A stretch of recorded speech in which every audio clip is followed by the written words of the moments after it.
Good evening and welcome to Foxborough's Conservation Commission meeting of November 6, 2023 at the Gala Meeting Room, Town Hall, 40 South Street. Welcome. This meeting will be broadcast live and recorded by Foxborough Cable Access. It being 7 p.m., I'll open the meeting. And first of all, welcome John Thomas. He's stepping in for Jane's Pierce's absence. John is a Conservation Commission, not a commission, the agent for the town of Norton. So welcome, John. Thank you. You want to do some minutes real quick, like? Sure. We got the minutes for October 23rd, 2023. The members present were Bob, Jim, myself, Peter, Rich, and Rebecca. The main components of the minutes were about Beaumont Pond Dam, the need for extension of their order conditions that expired. And then we had some past certificates of compliances that needed to be updated. And then we also had a review of 29 Baker Street, the enforcement and restoration order progress. The last part of it was 46 Ridge Road proposed addition, which was a discussion, not any formal submittal of any requests. There were a couple items. Well, there's one item for 29 Baker Street, third page, fourth paragraph, that starts with the information. The last sentence, the order deadlines will need to be updated. I think that order should be removed, and we should insert the notice of violation deadlines will need to be updated. And the other item that needs either replacing or pick one of the words, 49 Ridge Road proposed addition. Fifth sentence, basically, would like to do a restoration to the property, including and additions. I believe that probably should just say including additions. Those are the only items that I thought should be addressed. Anybody else have any concerns? No. Does anybody want to make a motion? Make a motion to accept the minutes of 10/23/23. As corrected. As corrected. Yeah. Second? Discussion? All in favor? Aye. Opposed? Roll call. We got to do a roll Oh, call. roll call, okay. Aye. Name? Tanya Orlando, aye. Rebecca Kelly, aye. David Opatka, aye. Rich Galemi, aye. Robert Bodie, aye. Jim? Jim Marsh, aye. Okay. All right. We have 30 Taylor Road, DEP 157533, request for a certificate of compliance. Mr. Buckley, you want to address that first before we get into the new NOI? Sure, Mr. Chairman. So good evening. My name is Bill Buckley from Bay Colony Group.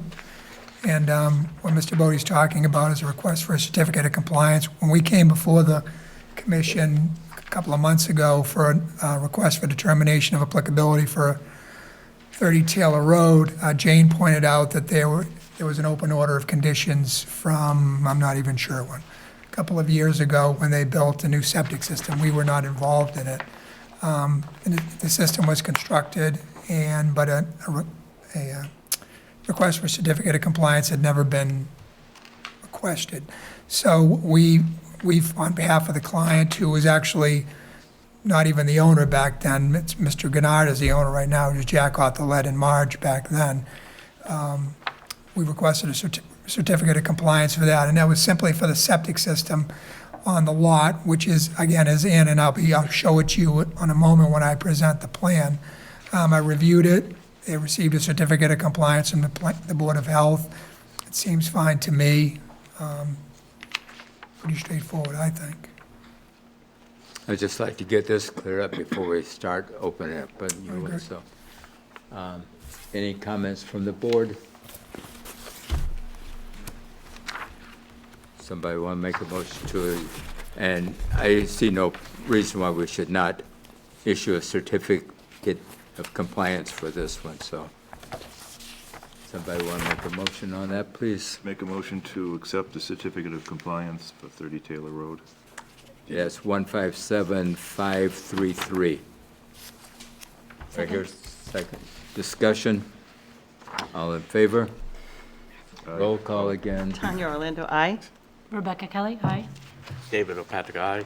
Rich Galimi, aye. Robert Bodie, aye. Jude Jim, Marsh, you aye. want to sound in on that?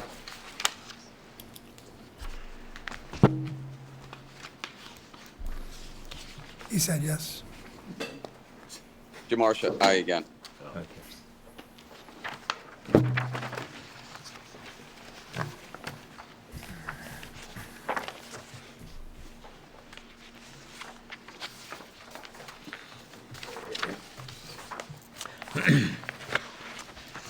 Being 7:05 PM, pursuant to Mass General Laws, Chapter 131, Section 40, Wetlands Protection Act, and Foxborough's Wetland Protection Bylaw, Chapter 267, the Conservation Commission will open a public hearing on Monday, November 6, 2023, at 7:05 PM at the Gala Meeting Room, Foxborough Town Hall, 40 South Street, and via Zoom on a notice of intent filed by Elliot Gennard for the demolition and reconstruction of a single-family home with associated grading and utilities at 30 Taylor Road, Assessors Map 174, Plot 004.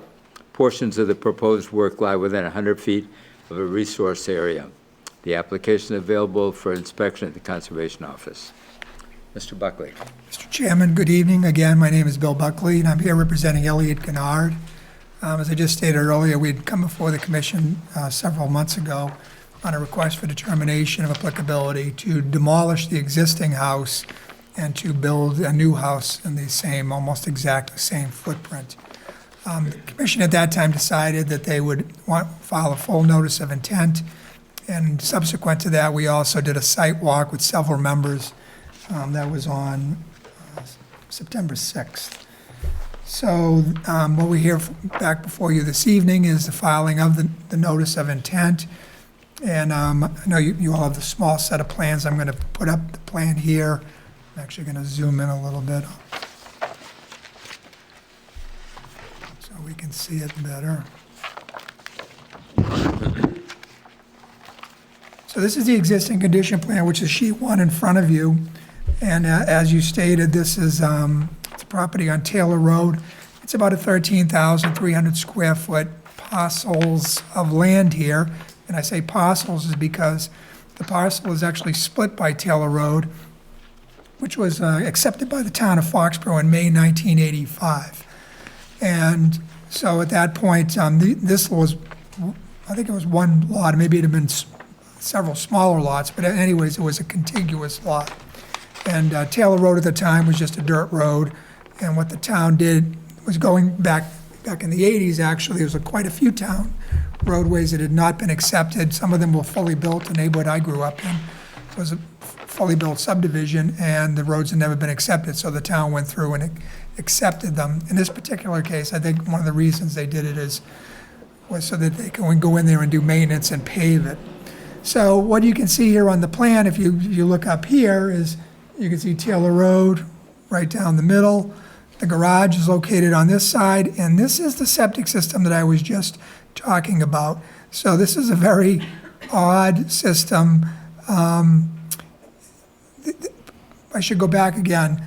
There's wetlands and bank on all sides of this property. So along this east side, this is bordering vegetated wetland along here. And along the west side, this is the water. It's basically all water, edge of water. There's no BVW around here. It's either solid bank, sand, edge of water. So this entire parcel either is in a buffer zone for BVW or inland bank, Almost all of it is within the 25-foot no disturb zone for the town local bylaw. It's in a bordering land subject to flooding because Miramichi is a floodway, has a flood zone within it. And so it's a very tight, a very sensitive area. So as you can see, it straddles it, so the garage is on the right side. This is the septic leaching system right here.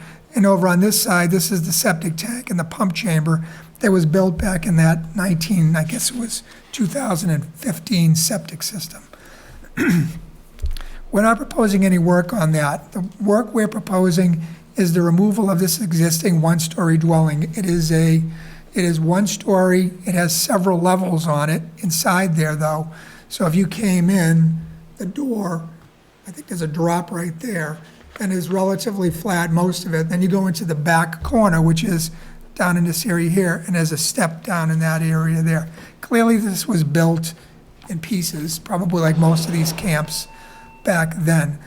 I've done some research here, and I've looked at the USGS maps. I brought them with me if anybody's interested in that.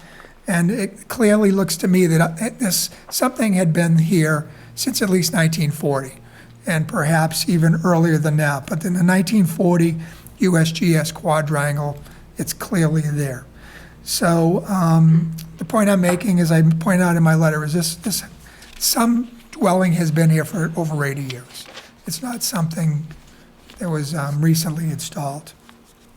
So the work that we're proposing is the demolition of this existing house and the construction of a new home. So I'm going to go to the next page, which is sheet 2 on your plan. I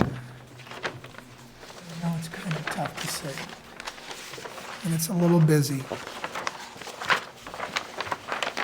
So what I've done is I've left and I usually do this, I left the existing house on there so you can see how the new house overlays on it.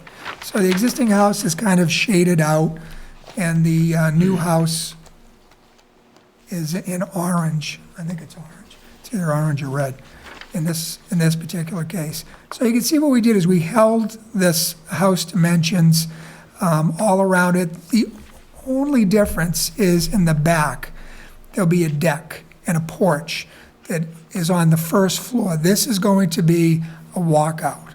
So the basement will be at the ground level, and this will be picked up. So that deck and that porch will be about 7 or 8 feet above the grade back there. So the activity taking place back there in order to install that would be the construction of sonotubes. So to put the pilings on that will hold up the deck. And we talked about that, and I'll talk about it again in a moment. The house is actually surrounded in the front. If you remember, when you walked up to the house, it's all pavement. So it's road and pavement all the way in the front, and then there's a driveway kind of to the right. And so what I'm pointing out here is it's along the front here and along the right there.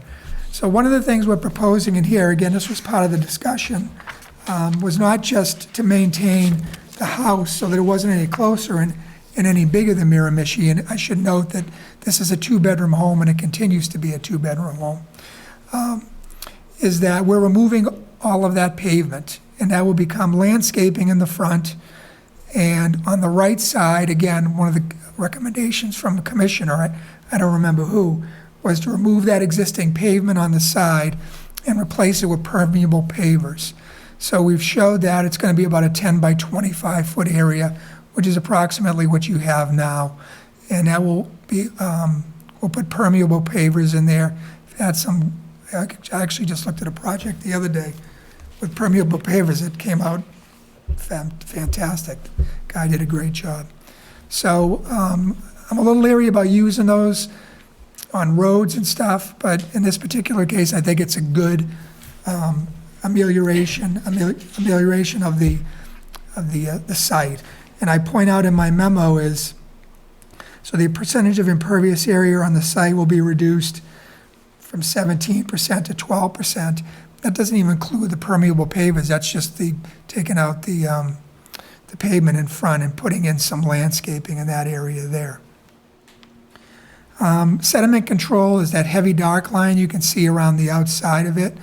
We'll be putting that in, again, at the beginning of the project, and that would be the very first item we do. We have to install that, and it would consist of a mulch-filled silt sock with an orange construction fence. So this area is flat.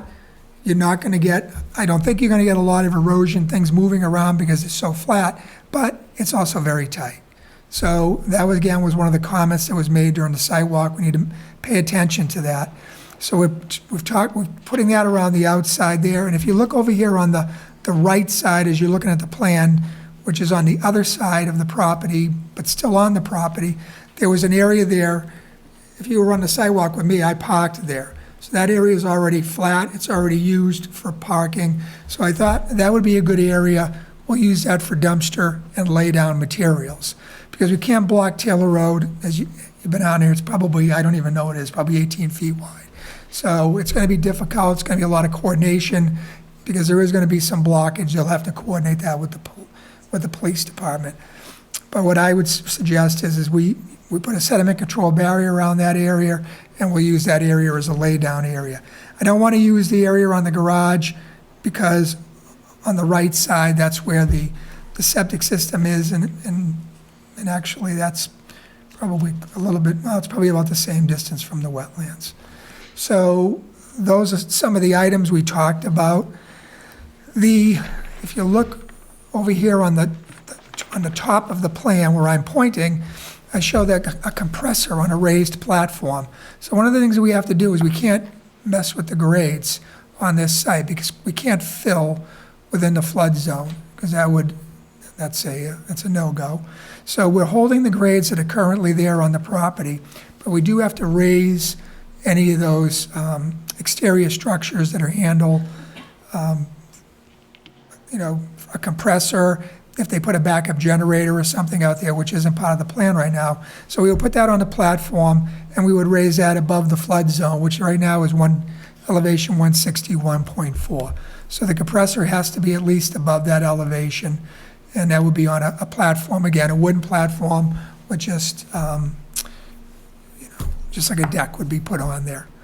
We talked about, if you, again, kind of looking around the side here, there was 2 stumps that were there. Those stumps will be removed, and we keep going around counterclockwise. I talk about contractor has to construct the deck and porch columns by hand or bobcat before digging the foundation. Again, it has to do with tightness here. So the first thing that's going to happen is that foundation's going to go. Then they can go back in that area there and do their digging for those sonotubes. And then what they can do is then they can start working on the foundation. So that way they're not going to try and bring a machinery around the outside on either side of the proposed house. There's a decent amount of landscaping around the back there. I should have taken some pictures. But along the rear, as you look at the house, along the rear especially, there's very heavy vegetation. It's like low, bushes. But they hug the ground. So we talk about that. We talk about leaving the landscaping in place to supplement the sediment control, and then it has to be replaced after the construction is complete. Over on the left and right side, as you look at the lot from Taylor Road, there's a retaining wall. It's a concrete wall on the left side, a stone wall on the right side, and then it's a concrete wall in the back. We probably won't be very close to the concrete wall in the back, but on the left and right sides, we're going to be right up against it. We're not proposing any work in those areas. I've looked at them. I don't see any issues with them, but we do show again the erosion silt sock right on top of them. Bill, while you're pausing a second. Yes. That stump on the right-hand side, the very large stump. When you're removing that, what happens to the retaining wall on there if you, because some of those roots seem like they may go down into the retaining wall. Yeah, they might. I mean, what we could do there, if that's a concern, we can just grind them. We could grind those stumps. I just don't want that retaining wall breached. Yeah, neither do we. So that's a good point. So I'll make a note that we'll grind those stumps and not pull them.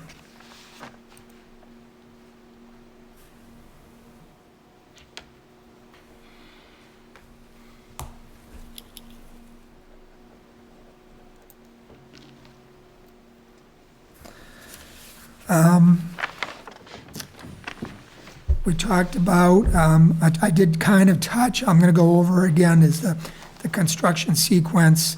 So we install the erosion control, we'll grind the stumps and remove the existing house, install the columns for the porch and the deck and the platform, and then we'll construct the house. And then we'll install the pervious pavement driveway and landscaping. And again, this is kind of subject to change because, you know, we don't have a contractor on board yet, but I really don't. If it changes, we'll come back, but I don't see it changing. There's really not a whole lot of activity you can do there. So if you stay on the second page, please, and go over to the right. And I'm going to zoom in a little bit more on this. I know there was a lot of concern about the water, the pond, making sure that there wasn't. So I did a fairly detailed erosion control and stabilization schedule. So we can, if you just kind of bear with me, I'm going to kind of walk down it. So this tells the general contractor what he has to do. He has to review the approved plans and order conditions with the agent and with me. Erosion control and limited work fencing has to be placed, and then I have to approve the location of it. DEP sign has to be placed on the site. Order of conditions recorded. We always record the order of conditions. So that's not an issue. We do that first. We want concrete barriers placed around the septic tank and pump chamber because I don't want truck traffic to go over it. They were designed for what's called H20, which means theoretically a tractor trailer can go over it, but let's not test the theory. So we're gonna do that. And then the Foxboro, then we tell the contractor he has to coordinate with the Foxboro Police Department on traffic control. He has to maintain access at a Long Tail Road unless the police approval is obtained. So that was my first paragraph prior to any work. And then we talk about dust and debris control. I tell the contractor he has to have a water supply available and he has to continuously wet down the house during demolition to ensure that airborne dust and debris is minimized. We just had this issue over on Lake Archer in Rentham, and it worked well. At the end of each workday, the contractor has to remove any debris along the beach and in the water if something does fly in there or go in there. And then the dumpsters have to be covered anytime it's not actively being filled. So in that laydown area, the dumpster has to be covered. It can't just be open. Things could blow into the wetlands because it's that close. Next paragraph talks about the clearing and initial excavation. Tells the general contractor to remove the shrubs and grade the area as shown on the approved plan. There's no backup sediment control. Ensure that there is backup sediment control barriers on site. Retain the landscaping as much as possible in rear. Make moats and berms to prevent runoff toward the lake if necessary. I don't think it's necessary. I think the 12-inch heavy sediment sock is going to do the trick just because it's so flat. But if necessary, you can do that. During storm events at end of every workday, he has to place a tarp or jute netting over disturbed areas to prevent runoff from the site. And then if no work is to be done in an area for more than 14 days, has to stabilize the site using the specified seed mixture. And then at the final grades and stabilization, the contractor has to have the engineer check the grades and stabilization measures once the grades are final. Seed any disturbed areas within 1 week of completion of site work. We talk about how the areas have to be raked, lightly raked. Don't do it in the heavy rain. Fertilizer and lime are not to be used. The seed mix is the New England Erosion Control Restoration Mix for dry sites, which this is. And then we tell them to lay the biodegradable weave jute net blankets on the seeded area until the grass cover has been established. And then if jute blankets are not practical in certain areas, which I think in this particular case they should be, then we tell them to use salt marsh hay. And the reason we do salt marsh hay, it doesn't contain weed seeds. So I've tried to cover all the bases here. Of course, I'm open to any comments and additional suggestions. We understand the concern of this. We're trying to do try to keep it idiot-proof. You can't outlaw stupid, but we try. And so that ends my presentation, Mr. Chairman. Thank you. Bill, on the proposed decks, can we look at cantilevering the supports as opposed to going sonotubes into the ground? Because it's so close to the water there, and I suppose anything is possible. Prefer not to do it because it's probably going to be pretty costly. But that area back, I don't know did you go back there, Rich? yeah. It's grass. It's Yeah. just area that's there now. We're really not, it's not in any area that's, It's just you're right on the edge of the water. hasn't been disturbed, yeah.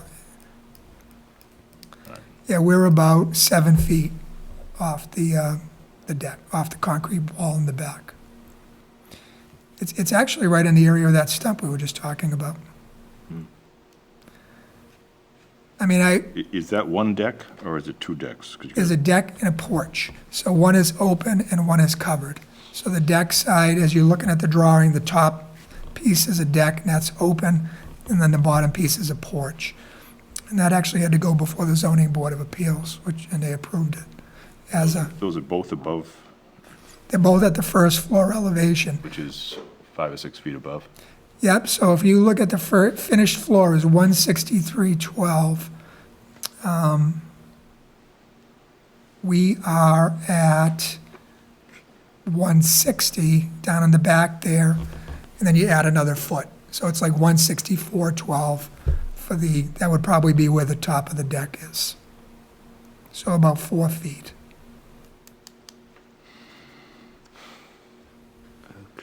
No, No.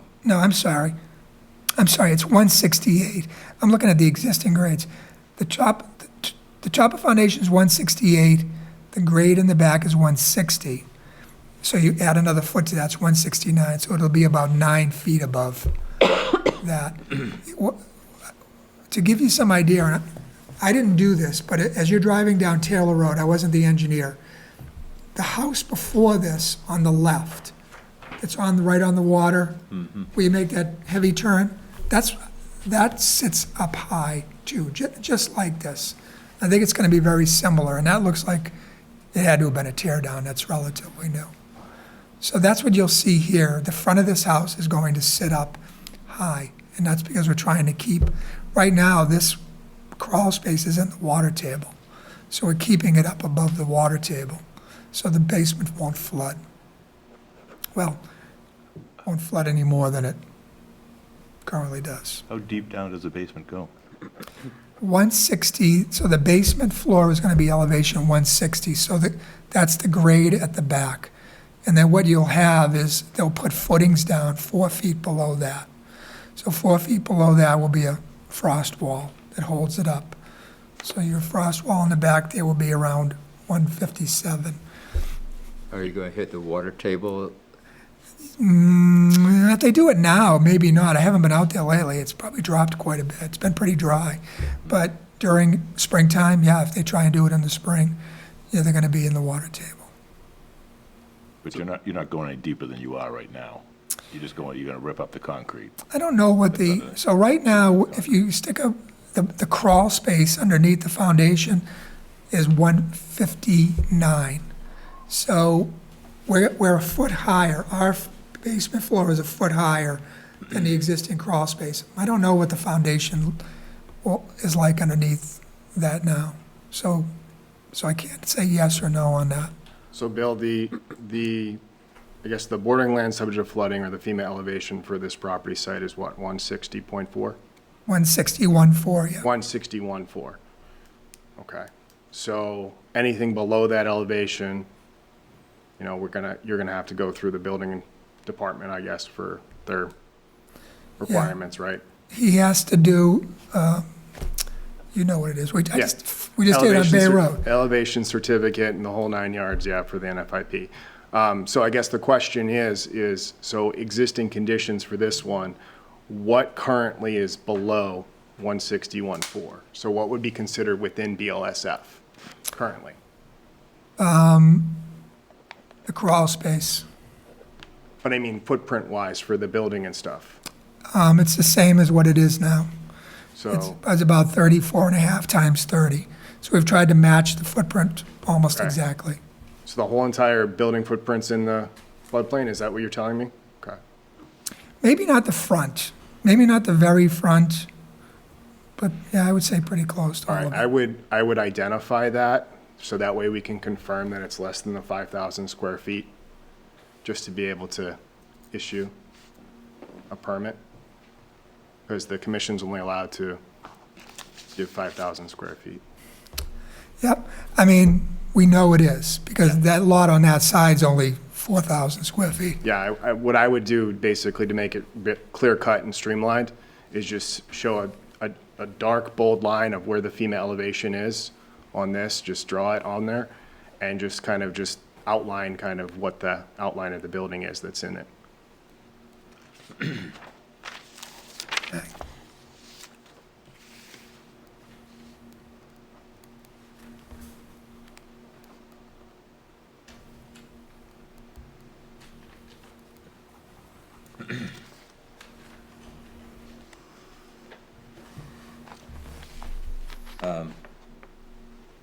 I'm not sure when you're planning on doing it, but if you do it in the spring and you do hit the water table, how are you going to take care of dewatering that so you can pour the concrete?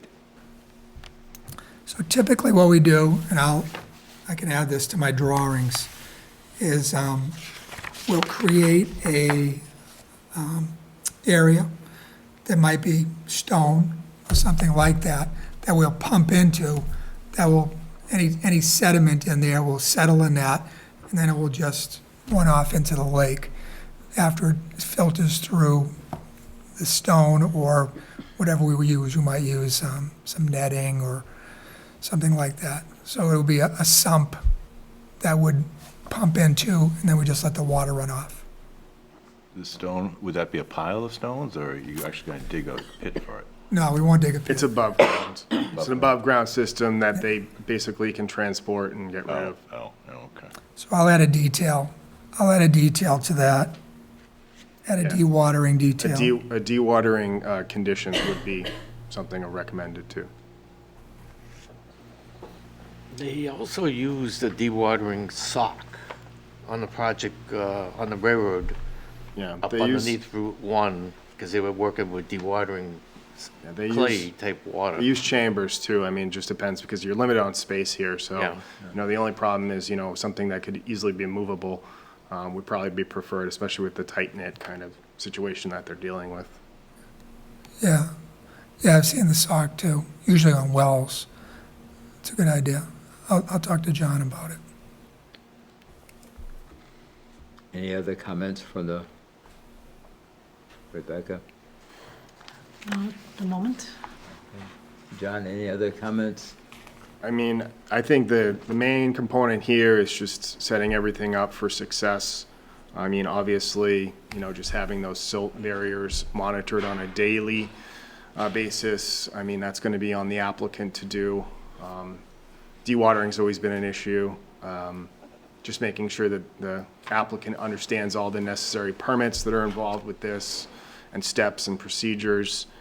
You know, the other concern, I guess, was that, you know, obviously the commission has a 25-foot no disturb policy or no alteration policy, and that's something that they'd have to basically waive for this project to occur. So, you know, by issuing an order of conditions, they're basically accepting that. But I just don't know if there's anything that the commission wants to add to that on other projects that they've done for waivers. Obviously, I don't know because I haven't been here very long, so, but, you know, if it's been something that is acceptable, then. I don't think we've ever done a waiver. We typically do not vary from that 25-foot. However, this is pre-existing, so it's. Right. And I think that's where it would be potentially acceptable because you're basically upgrading the existing conditions of something that was there prior to any of the enforcement or administration regulations or anything of that nature. So, you know, obviously there's no new rules in place now, but at the same point, it's just modifying what's currently there or what was previously done. Would that waiver request be part of the order of conditions, or is it a separate document? So I that think, gets I think part of that, so I've done them before. Obviously, Norton doesn't currently have a bylaw, so for instance, we don't usually get those, but we do have a 25-foot no disturbance policy for vegetative removal. And typically what I do is I ask the applicant to send over a formal letter or request of them stating how it's going to be an overall improvement or what they're proposing is going to be an overall improvement to the current conditions. So I would leave that up to the commission to request that of the applicant if they feel so necessary. I think Mr. Buckley is writing that down as we speak.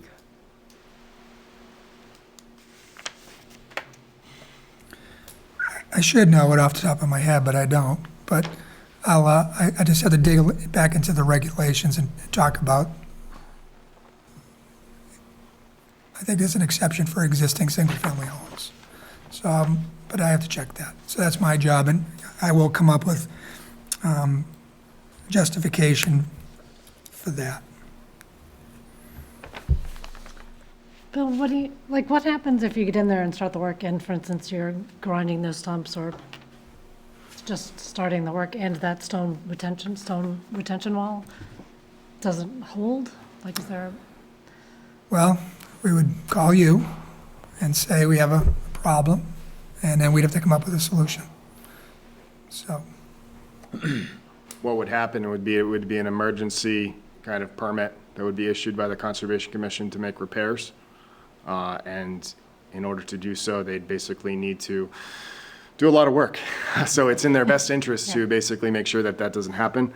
Obviously, there's a lot of sensitivity with this site, but also kind of any sort of you know, impacts that may impose to the integrity of that wall. Bill, do you think a silt sock is going to stop runoff on that paved area going towards the lake? Because as you know, Taylor Road swings some of its drainage on both sides into the existing parking area. And then you get traffic going back and forth, you know, when they're digging it out and you're going to have stuff on the street. I don't know, silt sock will really capture if you have a heavy rainstorm all the. what's your suggestion? I'm asking you, Well, unless you pull up that pavement, you know, where you get the bare gravel, but then you have maybe a better situation, but not the best because of the runoff coming off Taylor Road. Well, when we were there, the runoff appeared to be coming down here. It came, yeah. Yeah. There was a lot of it was down here, which is, and I didn't mention this, but I should, and we talked about doing something to stop the erosion there. Actually, the road was crumbling into that. Right. So we're going to put in vertical concrete curbing in there to stop the erosion as a detail of it. But I think, you know, right down in this area here, this is the low spot of Taylor Road, 162.6, 162.4, 162.2, 162.4. So this is the lowest spot right in this area here. So, I mean, I suppose I could put something on this side as well. But I mean, we do have a pretty decent buffer there, and this is all vegetated. And it's flat, and the swales it's not silt, it's not till, it's sand. So I don't think we're gonna get a lot of erosion from the site. And if the contractor does his job and sweeps it every day, we should be all right. I was just putting that question out there because silt stocks, you can get water undermining it on top of pavement. We also have the fence.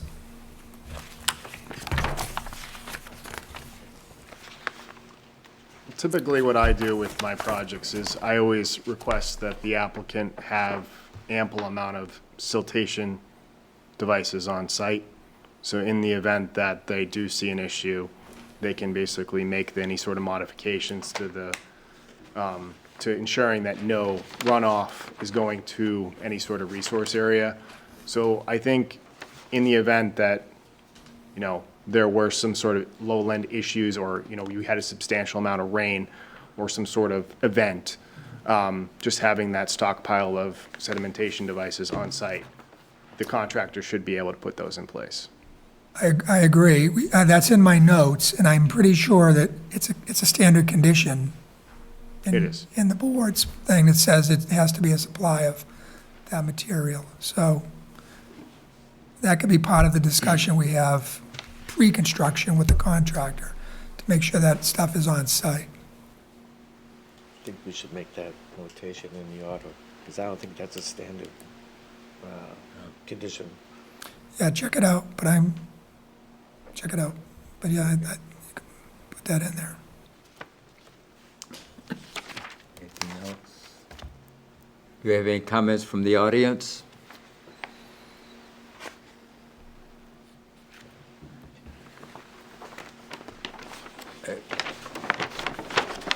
Will you be ready with that additional information for our next meeting? When is the next meeting? November 20th. Next two meetings, got November 20th and December 11th. Let me just see.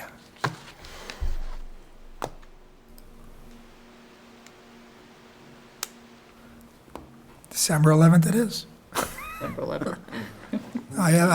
I have something on November 20th. Okay. Anybody want to make a motion to continue the hearing until the December? Make a motion to continue the hearing for 30 Taylor Road, map 174, page 004, DEP 15763, until December 11th. Is there a second? Second? Before we vote, have you heard anything from the DEP? Have they sent any comments or? Now, they have somebody new there, so they comment on everything, but, did you see that? Was it, what comments were? I didn't look, to be honest with you. Yeah, me neither. I mean, I looked at it, but there was nothing there that jumped out at me. Quite frankly, a lot of times, they're wrong, so I just, so I don't know. But if there was something there, I would have addressed it, but I don't have it.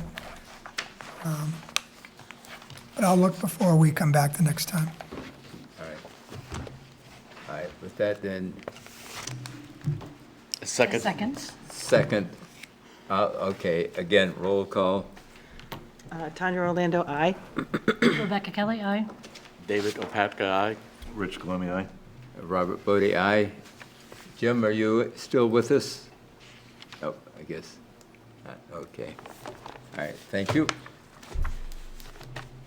Okay, get that out of the way.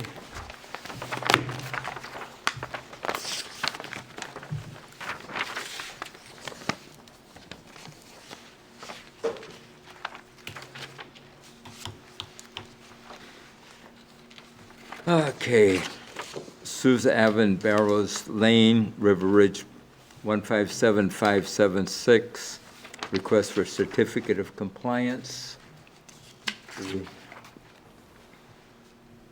That's Mr. Buckley's project also. So, Mr. Chairman, thank you. I've been talking to John about this, so there's some things he wants us to add to our plan, which we're working on right now. And so when we get it done, we'll coordinate, make sure it's satisfactory, and I'm guessing, I mean, you can probably put it on for that next meeting, because if it's, we won't need to be there if it's okay. All right. Can I say something? John, I'm very familiar with this. I've walked it enough times, and I walked it today. we do have a lot of situations here that, in particular, lot of the silt fencing and the silt socks are still in place and not rotting like they should, Okay. and they should be removed. The silt fences should be removed. In some of the places they're associated with the drainage, and some places they're associated with the wetlands. Another thing, Bill, they filled in 20 to 35 feet of parcel B on our land. Who's they? Whoever put that fill in there relative to the road and the drainage. You know that little stream coming through B from the big wetlands in the back, that's conservation land? And it flows into that riprap and then a culvert underneath it, and it continues behind the houses. And that disappears, yeah? Well, they put additional amount of fill in there that's on the, currently our property. It's conservation land, parcel B. And they never removed it. From the road? I mean, is it the slope, or you're talking about they just dumped material there? Beyond the edge of the road layout. Well, yeah, it would be beyond the edge of the road layout, because we have to fill to the edge of the road layout, and then it slopes off. But it's more than what, it doesn't show that they are going to do it onto the plans. And then there's no construction easement on parcel B. We wouldn't do a construction easement on those parcels. There's no construction easements on those. We only put them on the lots, because those are the ones we're conveying out. We would never be conveying that out until after the road work. So I'll look at that, though. You're right. It's quite extensive. It's more than necessary for the slope for the side of the sidewalk and where they planted the trees. There are also some places on the site that either the bounds were covered, or if they're there, they're definitely buried, or didn't get covered, or didn't get placed. Every bound was placed, and when we walked it. Okay. It was walked, we go through this drill all the time. We walked it, and then, 2 years later, they say, oh, we can't find it. So we'll uncover them for you. You just need to tell us which ones you're talking about. Yeah, I wouldn't try to search for all the ones, especially if they're associated with the land relative to what the town owns. Yep. And, All the signs were put in, and the bounds and monuments were put in. now parcel A and parcel B are fee simple conveyances to the town. Yes. The signs say conservation restriction. It's not the right signage. We don't make that stuff up. It was approved by somebody. So you'd have to talk to Jane probably about that. Yeah, because the conservation restriction is the old Porter places where, he was doing his business, the septic business. That's Right. up in there, and that's relative to us and fishing game in heritage, endangered species people. Right. These are fee parcels. So, and on the final site plan that we should get as Conservation Commission, the rest of parcel A should be on it. In this case here, only a portion of parcel A is located relative to your street approval plan that you have to submit to Right. the town Right. for approval. So we don't see the rest of parcel A and what's been bounded out there. So that was one of the comments, and we're preparing a separate plan that shows the parcels with all of the monuments on it. So you'll have a plan that shows you where your land is, and well, you already do have a plan that shows where your land is, because it was in the subdivision plan, but this one will show where all the monuments are and what they are. Iron rods, concrete bounds. Yeah, I was waiting for a full compilation of everything that was required with the as-built plan, and then to go take a final sweep out there and take a look at the site. So that's my plan to do, but I'm just waiting for Bill to send that over to us. Want to team up? We can do that, okay? Yeah, so if you could send me an email, write me a letter, come by the office and just show me these things to make sure that we address them I think the easiest Well, thing then- to do would be just to mark up a plan and send it over. That's what I basically Yeah, did today. if you don't mind sending me that as well, I'll. Yeah, take that a- would be the best. And then we'll just address the things that you need addressed. So, Okay. But as far as, slopes that are, that you think are too far, I don't know if it's piles of dirt that shouldn't be there, that's one thing, fine. We can get rid of those, we'll tell the contractor. But if it's just a slope that maybe is a 4-to-1, or instead of to go in there and start digging stuff up now is just, you just do more damage than it's not doing anything. yeah, it seems like that, he also, on that little stream in there, they put a small machine in there and disturbed more of the stream in the drain easement, but beyond what was shown on the plan, the riprap, Are you talking about on the wetland side or the other side? on parcel B in the wetland side. Okay. All right, just mark it up, and we'll grab Bobby Baker and figure it out.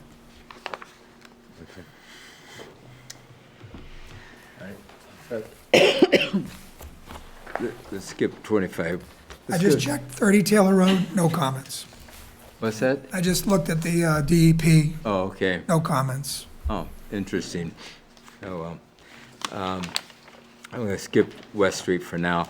29 Baker Street, we have a resource area restoration plan. It's Warren. Everyone, Good evening.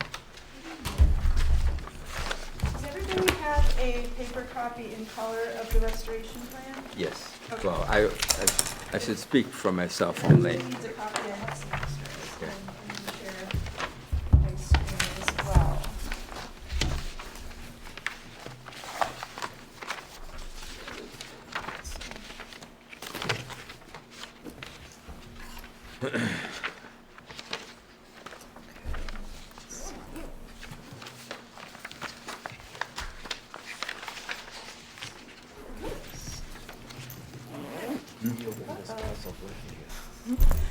Lauren, can I get one of the ones that's in color? Oh, absolutely, yes. Oh, thank you.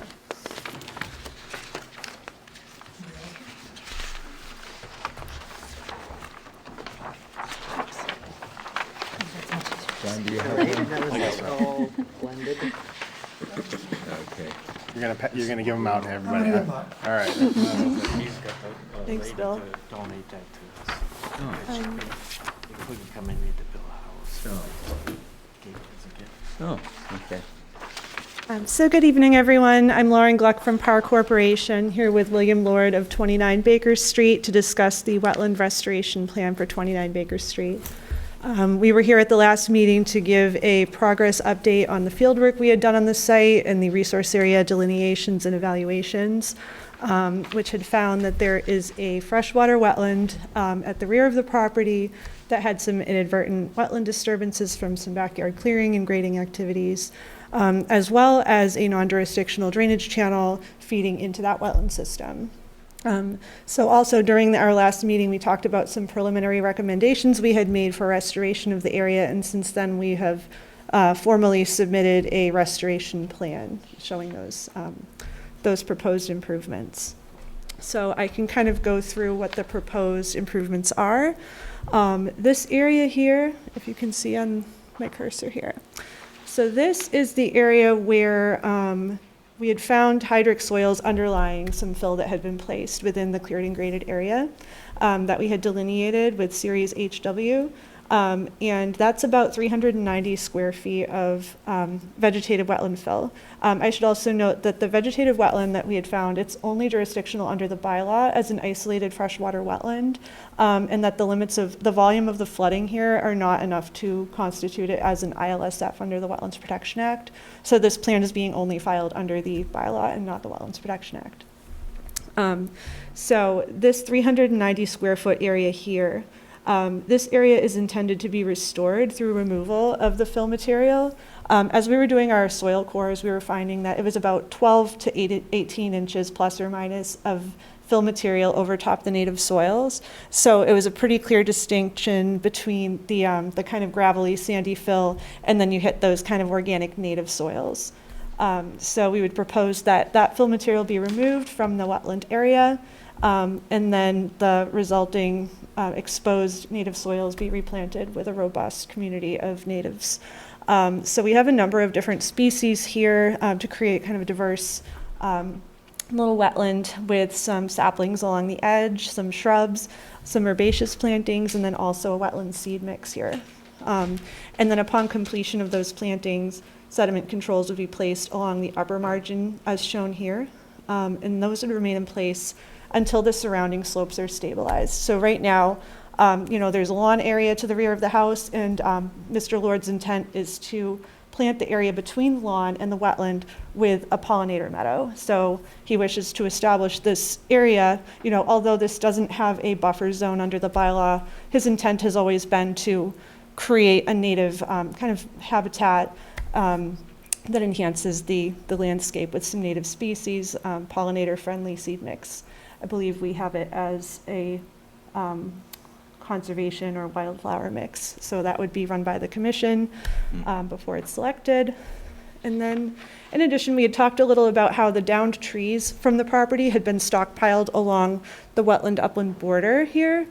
And the intent here was to create what's called hugelkultur mounds, which is a type of permaculture gardening where you take woody debris and then you do plantings in it, and the woody debris retains moisture that feeds the plantings.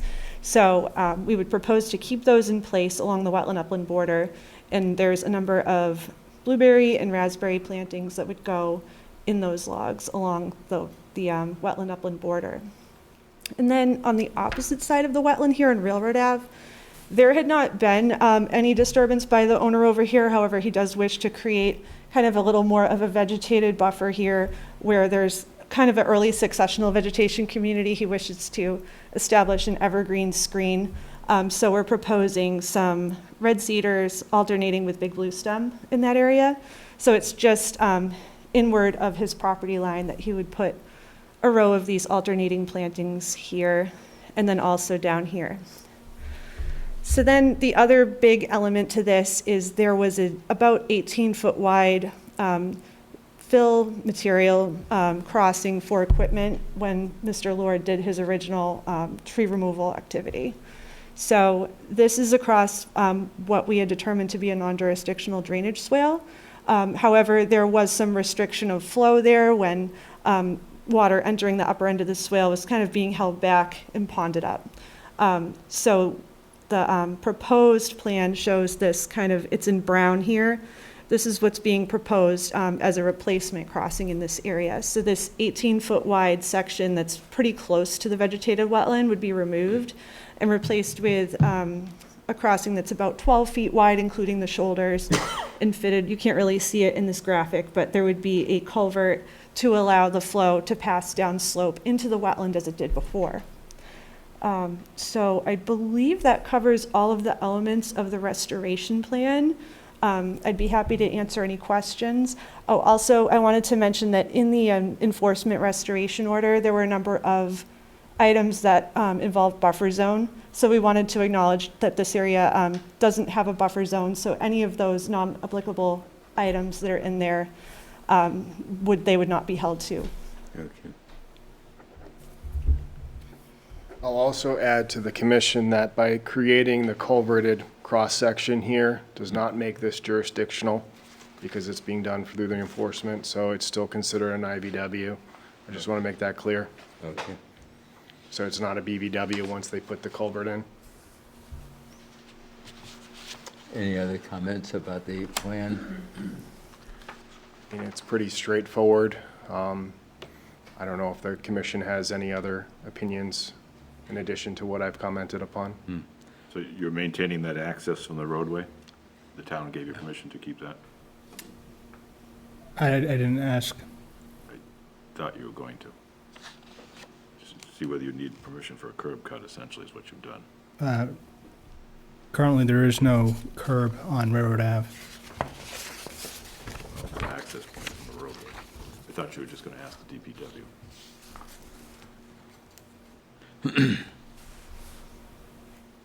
Laura, the upper part, north part, is shown going into another parcel of land. Yep, which happens to be owned by us. yep. Why are you doing work up there? We're not actually doing work up there, we're just showing the wetland boundaries up there because we delineated it as part of the wetland that could potentially affect this parcel.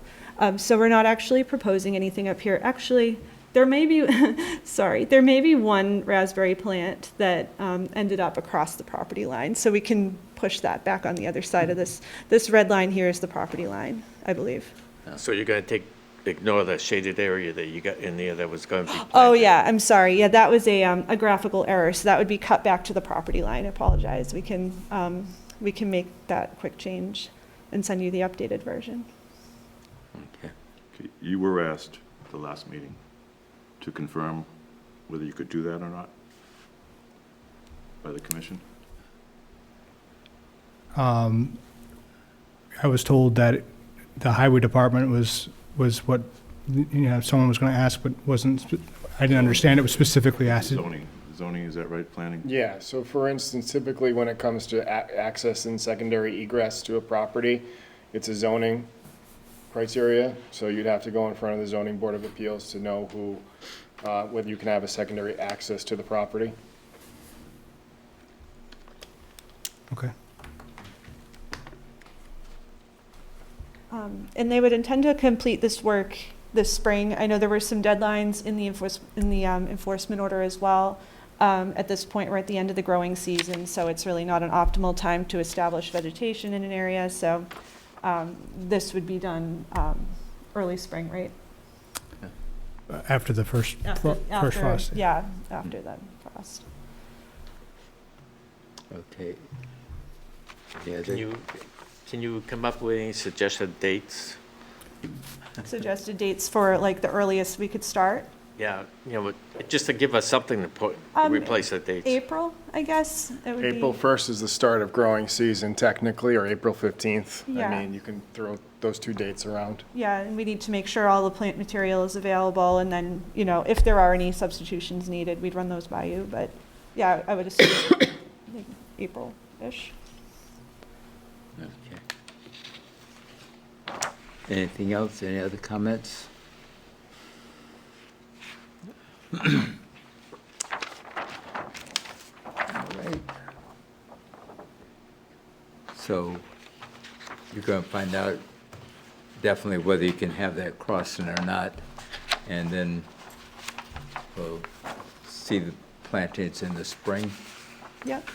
Yeah, and in the notes here, it does say that all the excavation and planting work would be observed by a wetland specialist, so I would intend to be there to observe that excavation, make sure that we're getting to the right grade and the plants look good and all of that. So, and as part of that, we'd be reporting to the commission as is required.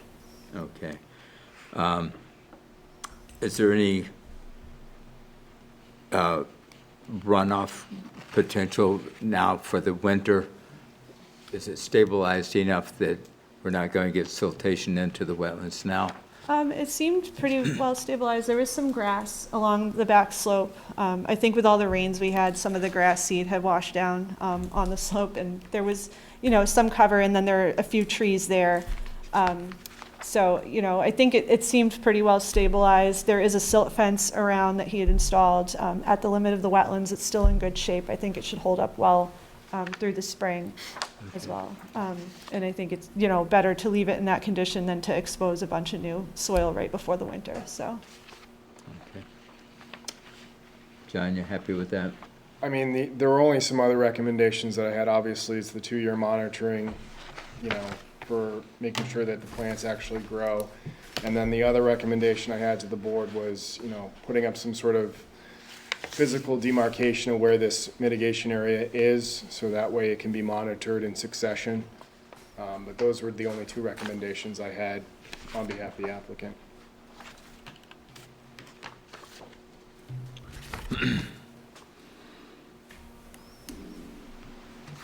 So since this is, you don't have to close it or anything, any other comments from the board?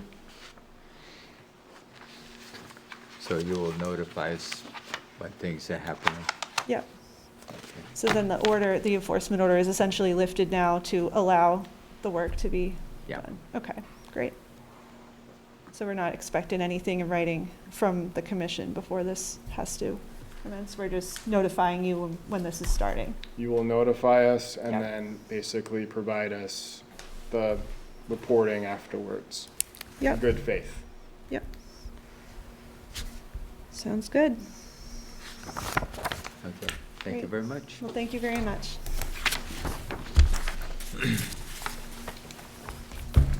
Next, we have Garrett Spillane Road Progress Report. Okay, where's that one? Okay.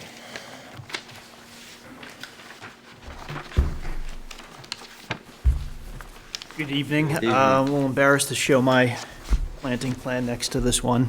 But I'm still screen sharing. you don't need to share mine. Hopefully, you all got a copy of it.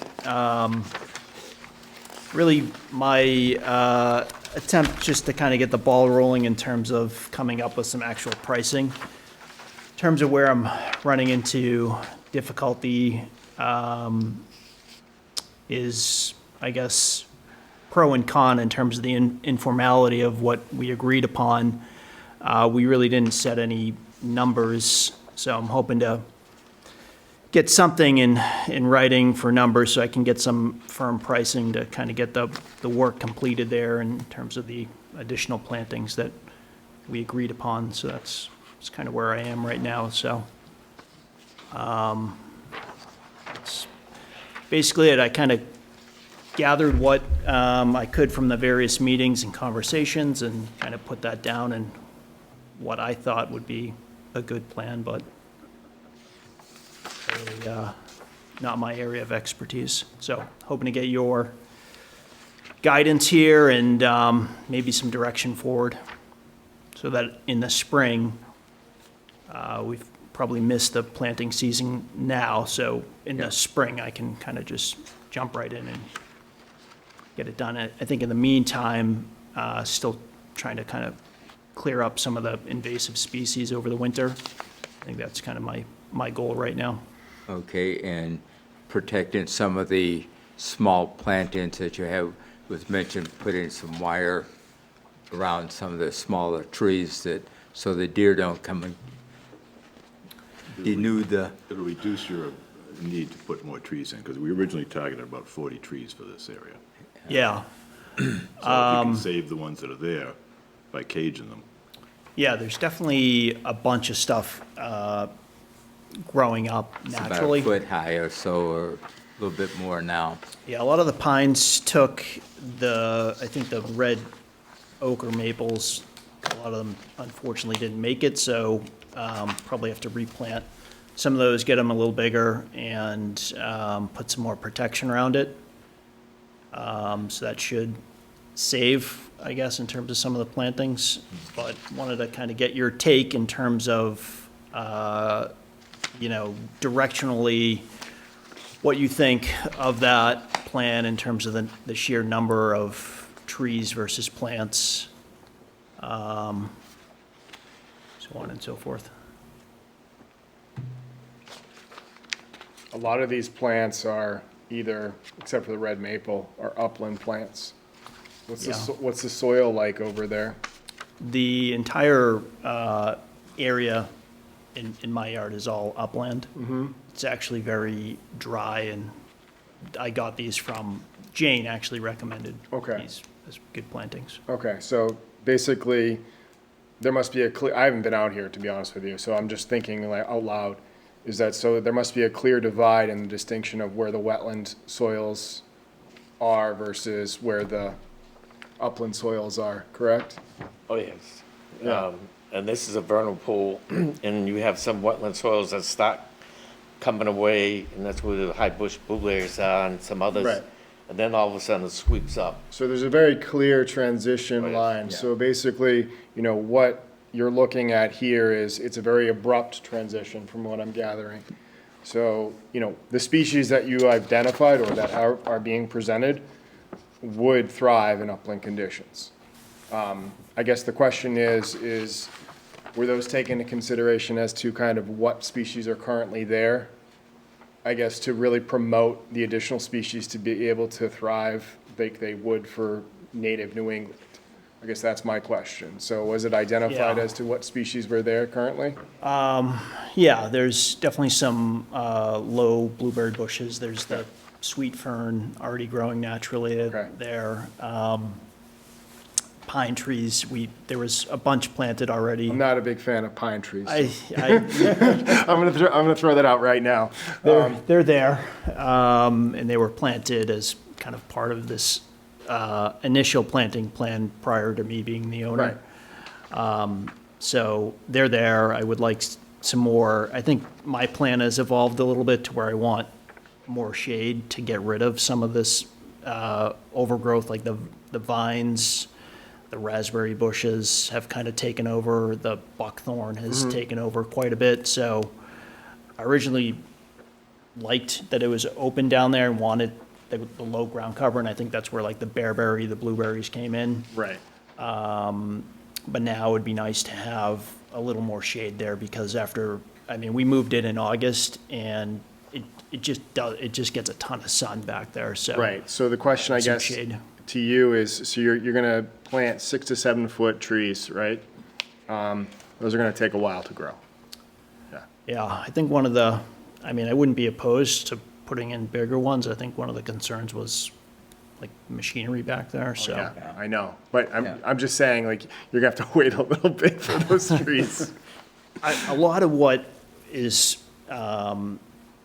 bordering my property is kind of taken over quite a bit, and is like starting to grow over. It's not obviously what it was, but I've even noticed in the time that I've been back there. Predominantly, it was originally large pines and large white oaks.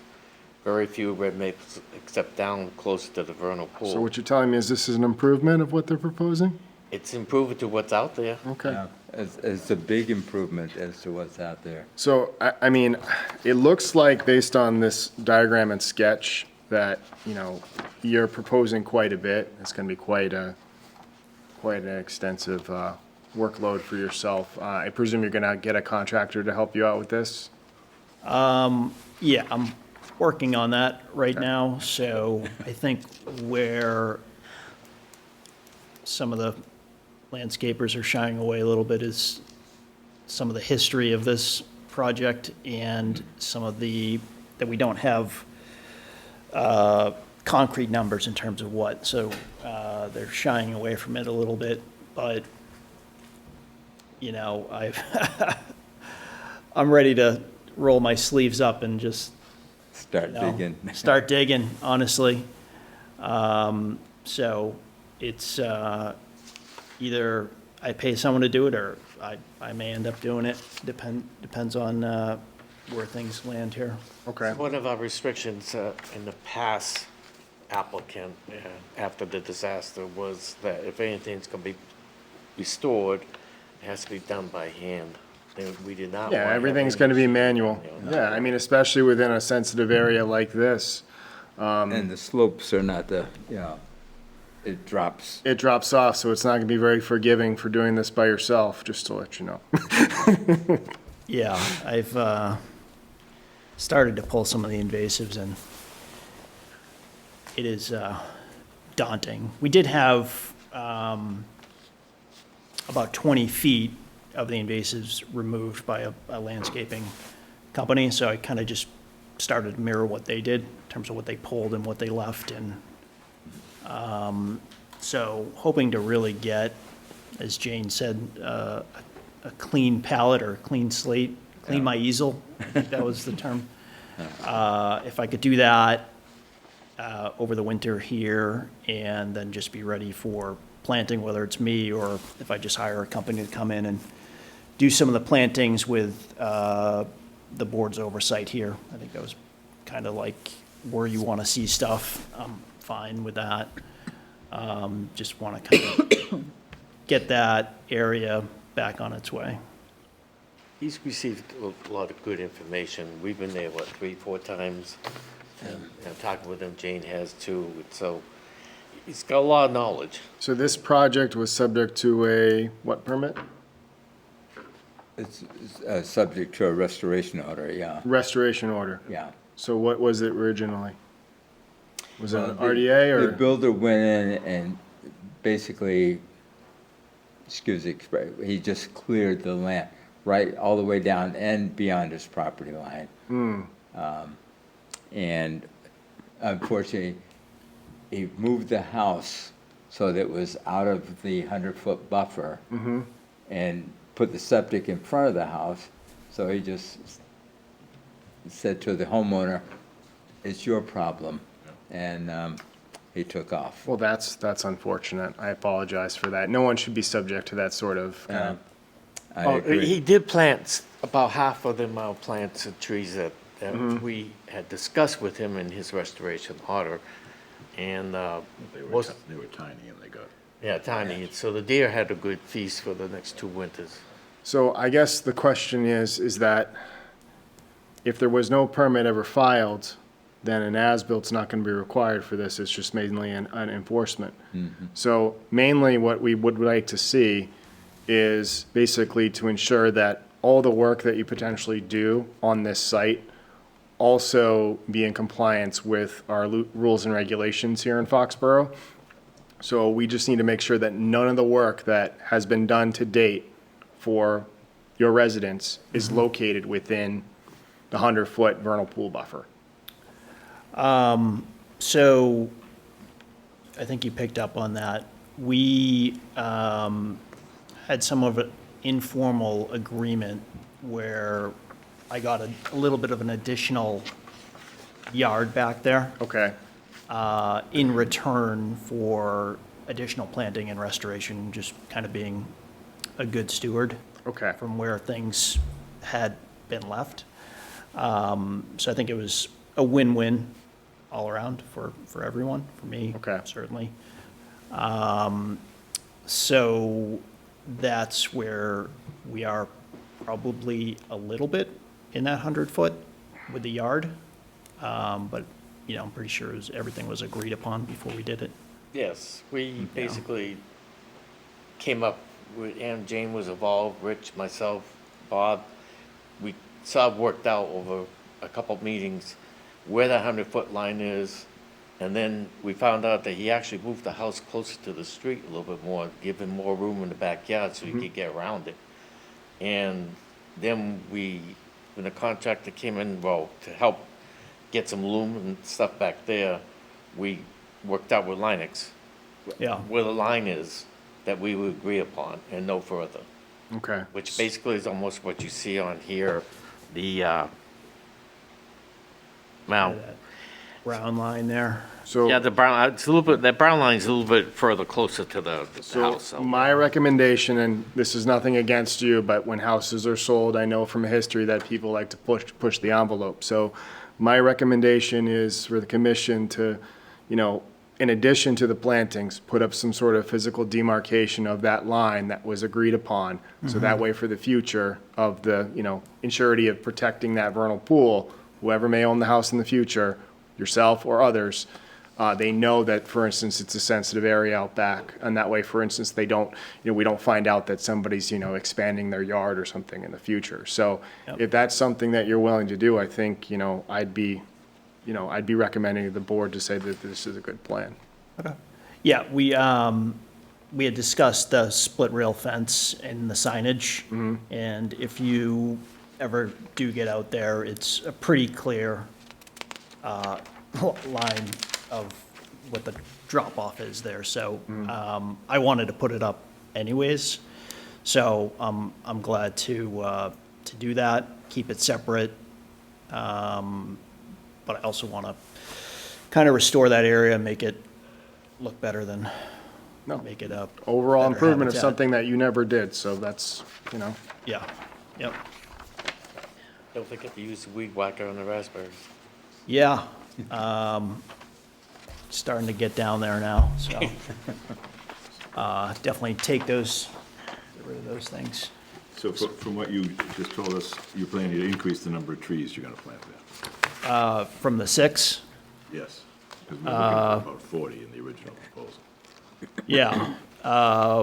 So what do you think, numbers-wise? start at 4. You got to think of base diameter height when you think of trees. So you got to think about canopy and stuff and everything of that nature too. Okay. So there's actually some calculations online when you look at things, the spacing. Just look at planting spacings, you can Google it, or I can provide you some kind of guidelines too, so. But just kind of figuring out where the area is. Obviously, the understory stuff, you don't have to worry about as much as just the trees. 40 trees in a given area of this nature would basically exceed that kind of parameter. But I think it's definitely something to think about, Okay. all right? He's got some sedges that are also growing there naturally now. Yeah, so I mean, So you got to count the ones that are there already, too. Yeah, I did a rough estimate. There's probably another 10 small pine saplings. There's those black cherry trees. There's at least 10 of those things that we've kind of saved. If I could suggest on the, Yeah, where the vernal pool is, to maybe concentrate some of the larger Yeah. trees, because that's just exposed right now. yeah, what's great about the vernal pool is, you know, the species, they love shade. And they're they need shade basically to thrive. So trees along the vernal pool would be a good idea. Sedges and low-lying kind of blueberry and those along the slopes. Don't put any trees on the slopes because they'll probably just fail. But then, for instance, the other kind of shrubs and stuff you can put at the top and bottom of slopes. Okay. I would just really prioritize that kind of stuff. okay. So once something, within what I proposed, right, maybe 10 trees, something along those lines, 10 additional? What I'd suggest you do, Yeah. just me, is go and count the trees that are there now. Okay, Let's see how many you have there, and let's go from there. And, okay, Again, my focus and my concern, and I don't know the rest of the commission, would be prioritizing in front of the vernal pool. okay. Try to make sure that it doesn't die completely. Right, Yeah. right. So once we know how many you've got there, and you do have a bunch of them. and- Yeah. And I would encourage you to just take some chicken wire and put them over it. and Even stake the around. pine trees? Pine trees, I don't care. I'm with you on that one. But I think you got a there's- fair spaced out pine trees there from the last planting. So that's, in middle of the slope, and that helps there eventually for the shade. But that's gonna take a while, but the deer won't eat them. So ones that are important are closer to the vernal pool. And you got 6 red maples located down here on your plan. Yeah, That's close, it probably could be closer, the vernal pool, that Yeah. area, agreed. because they'll have more water for the roots. Yeah. So in the spring, am I okay just to kind of move forward with the planting right now without? Yeah, just let us know. I think the best thing for you to do is just to notify the office and say that I'm getting ready to, take on this task. Okay. And coordinate with the Conservation Department, and Jane at the time can, walk you through the process. Sure. So there's still a question of my mind in terms of where things stand with the order of conditions. I was under the impression that there was supposed to be a partial upon those initial tree plantings, which was never filed for. And then there was a stipulation that there could be additional plantings, and then the full release was supposed to be, assuming everything went the way that it was supposed to go, should have been the fall of this year. I'm just, for my own purposes, if I do go forward with the restoration and the replanting, would that be enough to get the partial release and then like another 2 years of oversight, or how does that work? So I guess my question, I'd have to ask the commission this, so is this of the overall project, there was an order of conditions for the overall project? I think it was just the the enforcement. individual house. So there was an order of conditions for this lot? I'm not sure what the status is, Diana, do you? I would say that's probably expired at this point, I would think. but I Okay. don't really So know. if it's expired, they can still they still have to go to COC. So this is the whole entire thing that I guess was trying to get at is if you have to file for a COC, I thought this was just basically an enforcement action that was coming because there was illicit activity. But if there was an original permit for this site, for this property, then what you need to do is you need to get a COC, which means you're gonna need an as-built plan, and you need to have to file that too. You're gonna have a surveyor, and they're gonna have to basically locate everything. And the issue that we have now is though, then for instance, we basically need to document for work within the 100-foot of the vernal pool, because that's not compliant with our bylaw. Yeah. So that's where you currently are, and you have to basically identify kind of what after-action improvements have been made. So that's a little bit more involved, if that's the case. I'll check tomorrow what the, Okay, that would have been under Carlbrook Construction, because that Yeah. was. Right. yeah. And I thought he was looking for a partial release, Okay. but then we had the enforcement order on him. Yeah, He just walked away from us. Yeah, and yeah, then, he just, yeah. Like, does the fact that he moved the house out of the, Yeah, Range he mean moved, that the yeah, order of he moved conditions the house doesn't closer to apply? the street.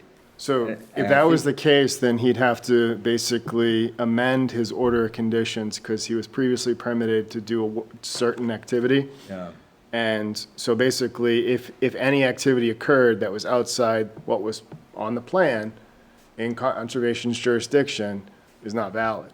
So basically, there's a step in the system where he needed to basically follow through. That never happened. So currently, there's something open on it. open yeah. that needs to be resolved. And unfortunately, the current landowner is going to have to, be the bearer of all that after-action kind of work that needs to happen. And, one of the things that could happen is, in light of it, if it has expired, the landowner could come in for a request for determination and basically come in and basically, hopefully put this all to bed for just basically fixing what was done previously by the developer. But at the same point, if there's a invalid COC that needs to basically be fixed and kind of issued by the commission, then that needs to be done too. Yeah, it could be that since he moved everything out of our jurisdiction, he just said, I don't need anything, so he just walked away from it. Right. So if that's the case, and, you can confirm, besides kind of the minor thing that you've agreed upon, then there may be an option to say that the work was never done as initially proposed. Yeah. You come in for a request for determination, board makes a determination, and then can just, make this, a doable project. Yeah, I think one thing though, there may not be a COC because when they initially showed the activities on the lot, there was a disagreement about whether that vernal pool was certified or not, which would, if it was, the 100-foot would come into it effect. was not certified, But it was during certifiable. COVID, Yeah, and the initial information didn't come up onto the register with the state. So there was a disagreement there saying that, look, our activity is outside, it does not affect the vernal pool. I guess the question is, Wait a minute, yeah. the house activity, the septic system, the lawn was outside. But when he didn't monitor his land clearing people, they just, which the trees were already up to the street, they just went and totally wiped out the whole lot. They made money on that lot because those trees were huge. I mean, there's probably a scenario, like that, probably, it happens. It happens all the time. I mean, things happen after the fact, and, if that pool, I mean, I think it has a high number too, based on what it was like in the 8,000s. So it was fairly recent, so, yeah, yeah. so, That is the history. yeah. All right, so- Not a history, but yeah. I mean, if that's the scenario, I mean, I think, the right tact would be is part of this is just to record it properly and just So it was never, do it basically, Yeah. Close out the COC for this lot that, is owned by the applicant and, give a partial COC, but then have him file a request for determination, which incorporates the restoration and, confirms that, only a slight portion of the project is currently in the vernal pool habitat buffer, but the commission agrees that it won't impose any sort of negative impacts to allow for vernal pool migration and things of that nature. So, yeah. Okay. Get all that down, Diana. Sorry. I'm just gonna look for the, I'm gonna look for the old order and see Yeah. what's on Okay. it and what's not on it. And Okay, so basically, count the trees, check in the spring, get the I'll let work, you know what. we'll get the work what's done going one on way with the or order. another, and then we'll kind of figure out the details there, Yeah. everything. Okay, Okay. good with that. Anything else? Any other comments, recommendations, or? No, I think No? you're on the right path. Okay. Just need to increase the trees, or let us know how many trees are there. Need to get home to the kids. Yeah. All right, thanks, Okay, everyone, thank I you. really appreciate it. Thank you. Appreciate it, have a great evening. Now we have Beaumont's Pond, Mr. Rongioni.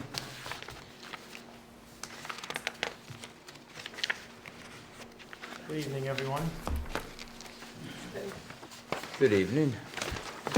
Michael Rongioni, 12 Beaumont's Pond. I'm here on behalf of Beaumont's Pond Homeowners Association. Requesting an extension of our order of conditions, and I know that was, I think, brought forth at the last meeting. Unfortunately, I was not here. To be honest, I didn't know I had to attend that, so therefore I was not here. So it's not like I was intentionally missing it. So I hope that you'll, grant us that extension so we can continue the work over on the pond.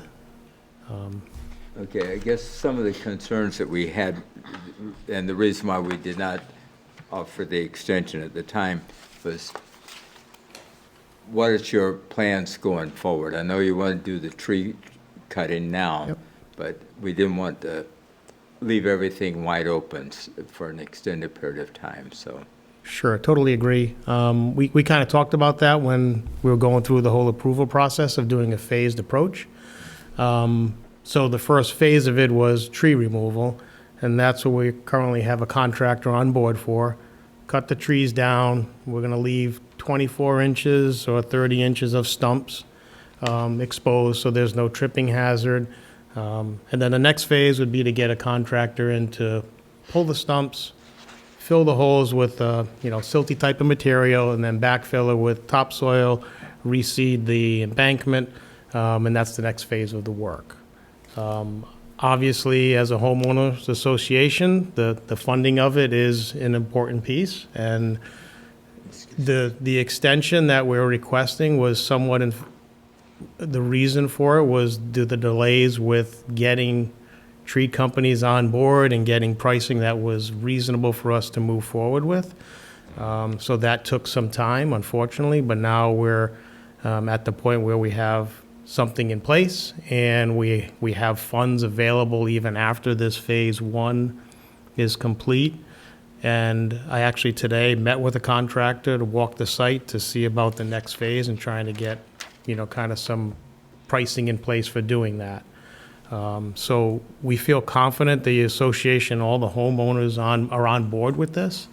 The funding of it is a big piece, and there are three mechanisms that I think we have thought through in our minds. One is the current funding.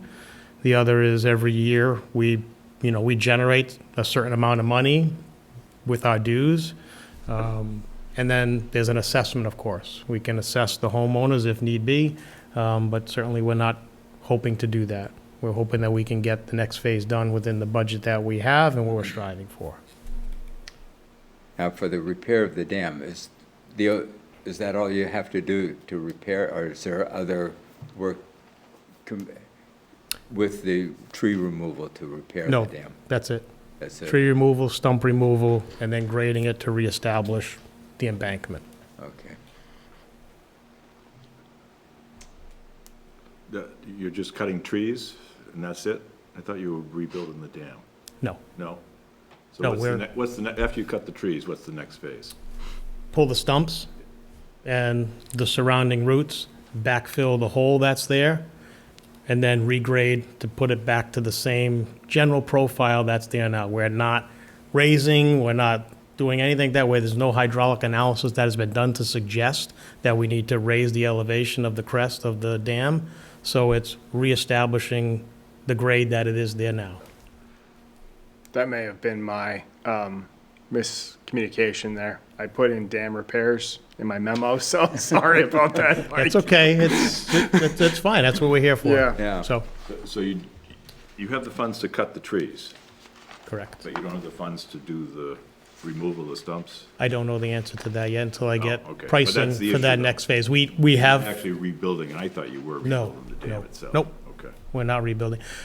This is all based upon recommendations of a 2015 report that was presented to us. Every 10 years, we have to do an evaluation of that as a Class 3 low-hazard dam.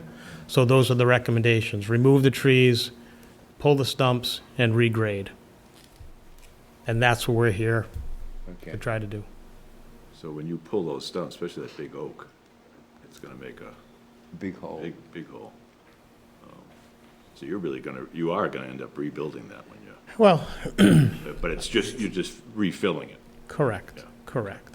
Yeah, there could be 2-3 foot, maybe larger holes there when we pull that stump. And the roots, we gotta chase the roots. We don't wanna leave any roots for any passage of water down the road. So we're trying to chase it as best we can and as little disturbance as we can. Because that's our concern, is that you cut the trees and then you don't do anything for another 3, 4, 5, or 6 years. And Yeah. then water starts seeping in, and it's already going in underneath that dam, coming out. Yeah, we understand that, and I think, our mindset was cut the trees, remove the risk of topping and uprooting and causing an immediate potential failure. We understand if you leave stumps there, like, I don't know if any of us can really tell us how long the roots are gonna decay. Is it 3 years, is it 10 years, right, whatever. But we are being proactive. I think we've kind of shown that we are proactive in moving this forward to the next phase, and we can continue to do that. So that is our plan. We don't want to be spending the amount of money to just cut the trees and then just walk away. I don't think that's doing the homeowners any good. We want to protect our assets, so Have That is you the already plan. started cutting, Oh, yeah. yes. even Well- though your permit expired? He didn't understand it that way. Okay. So He thought he was there was a gonna get- I will say that there was a miscommunication as to kind of when the COVID relief tolling period is terminated.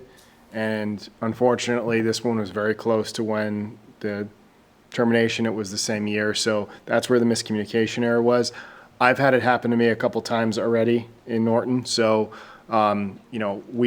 my board has been gracious to basically, give that kind of relief because of the event that has occurred with COVID and people not understanding the terminology or the extension period. So, obviously, anyone that comes in now, basically, we do remind them that there is a sensitivity that any project that it is issued following the May 2020 period, isn't subject to those relief periods and needs to basically understand that there is a deadline, and typically it's 3 years. Yeah, I'll take ownership of that. That was a misinterpretation on my end. So that's on me. Any other questions, comments? Now, you put up the sedimentation controls? Yes.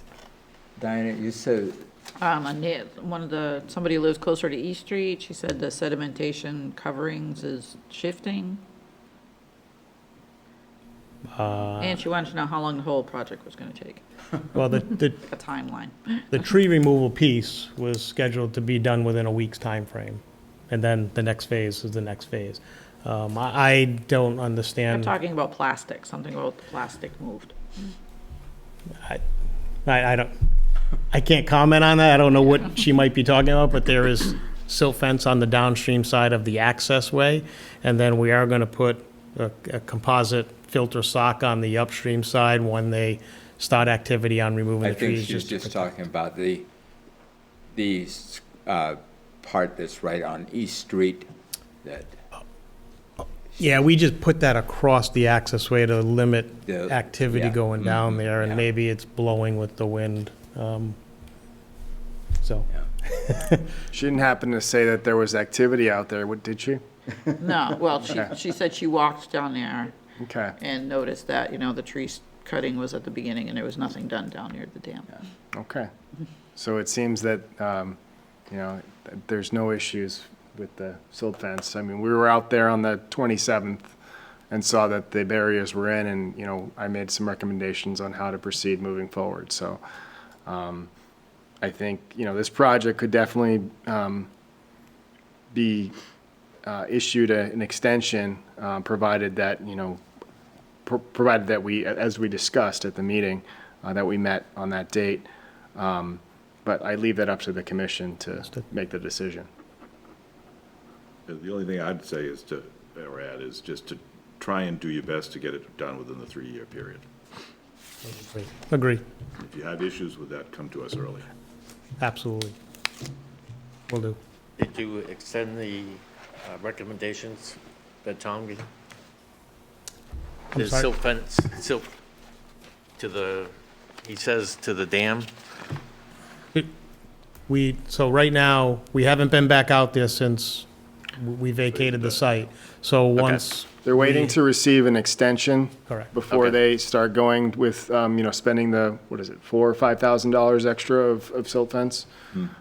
So they're waiting to get that extension before they spend the money to do that. And to Rich's point, I think we discussed maybe you coming back like after a year to give us an update on how you thought, I'd be happy to do that. whether you thought it would be done, the kind of time frame if you had the money for it. Yep. Is this a written extension form? yep. So somebody want to make a motion to? So the only thing I need is a date, hereby extended to. So it was originally issued October 5th, 2020. So John said I could backdate it to October 5th, but you just got to So pick a year. it expired, it expired 2023. So for instance, it would be 2026, October 5th, 2026.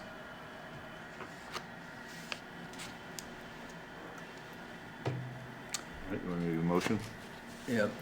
Make the motion to extend the orders of condition for DEP 157596 to October 5th of 2026.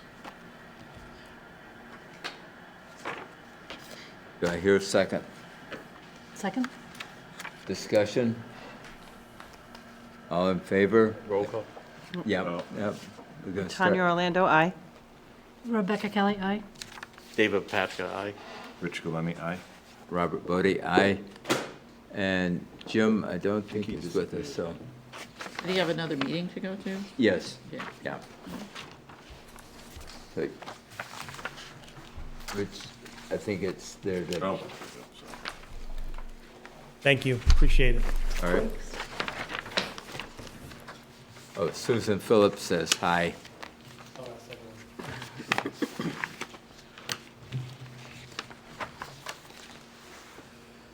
Okay, we have 25 West Street, DEP 157029, request for certificate of compliance. I did find a file. If I must look at it. So there was a few things done in 1978. They proposed an addition somewhere along the line, but it was never built. So they got a certificate of compliance for that part. and then they had a negative determination in 2004. But the original order from 1978, there was no certificate of compliance. They're now selling this property, and they need this as part of the title chain, I guess. So I guess my main concern with the board, I guess it's different how every commission goes about this, but how does the board feel when it comes to perennial streams that come into small ponds and then quickly discharge downstream? Don't think we've had the issue before. That Okay. Moore Street. Moore Street, yeah. Well, that one's still up in the air, so, You start with a pond, you Yeah. go over the spillway. yeah. Then you have what was almost considered riverfront, and then it goes to another ponding area before it becomes a stream. So there was a big debate on that. Right, because the reason why I ask is, typically when houses are sold, they are either looking to do some sort of potential development or potentially do a tear down and rebuild. So the question then becomes, does Shoddy Mill Pond have associated riverfront area or not? And that's where a question becomes where, I've had this happen as a consultant, I've had this happen as a conservation agent, where certain boards have certain takes on how this works.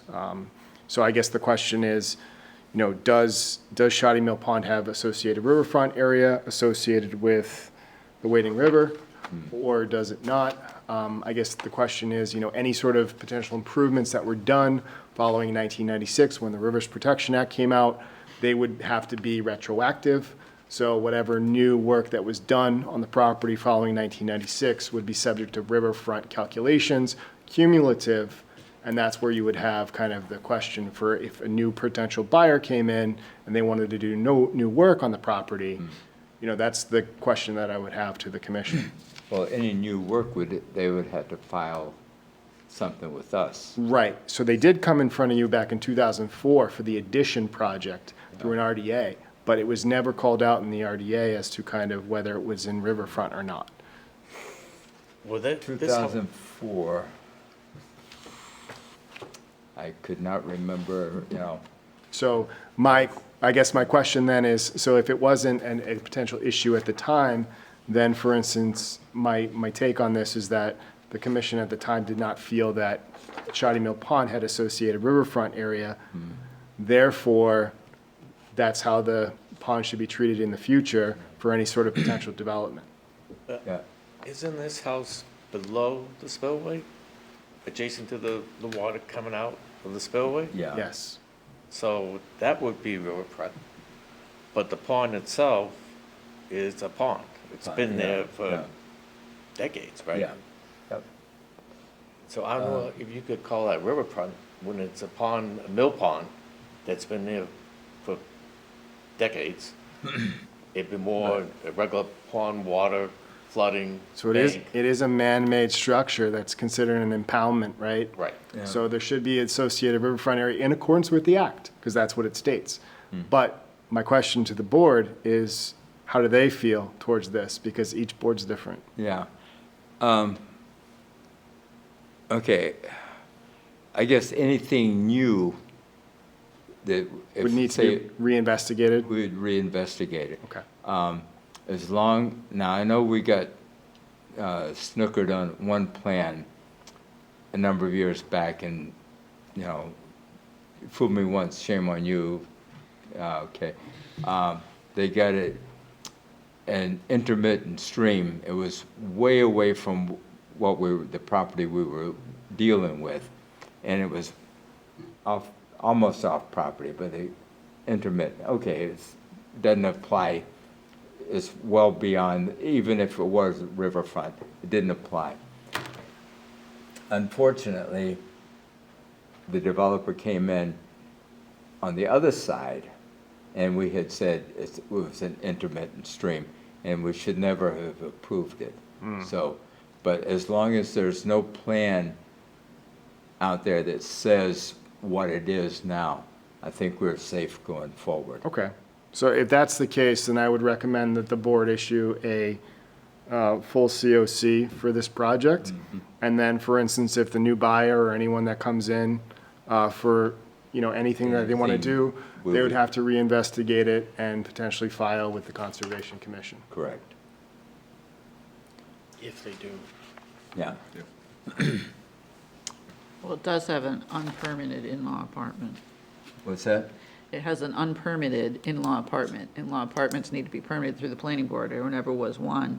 And it's being marketed as a multi-generational home with a complete au pair guest / in-law apartment with its own separate entrance. Oh. Now, are they going to run into problems with the planning board on that? If the real estate agent does their due diligence, yes. Interesting. But this certificate they were requesting for is 1978, so it was prior to that, so. I think we should go with the recommendation Yeah. to include the other two activities that occurred later. Yeah, because the current design for that obviously is from 78, so all the upgrades and improvements that were done on the property followed that. I would just list them as to kind of what was done and the most recent, so that way you could basically have a time track of kind of what the most recent permit was. Where do you put that on here? We can put it into, there's a section that I can put it on there. All right. So somebody want to make a recommendation to issue the certificate of compliance with the additional information? Oh, it's over there. Okay. Recommend that we issue a certificate of compliance for 25 West Street, DEP 157-29, with the additional amendments to be included concerning the past activities. Do I hear a second? Second. Discussion? All in favor? Roll call. Roll call. Tanya Orlando, aye. Rebecca Kelly, aye. David Patka, aye. Rich Galemi, aye. Robert Bodie, aye. Opposed? None?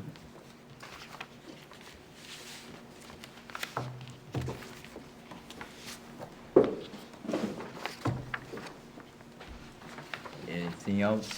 John, any closing comments? Nothing to add this week, but it's been a pleasure working with all of you so far, and look forward to some more projects. Thank you. We appreciate it. I gave you guys all the Revolution, applied for a Yes. determination for a turf field, I believe it is. Part of their,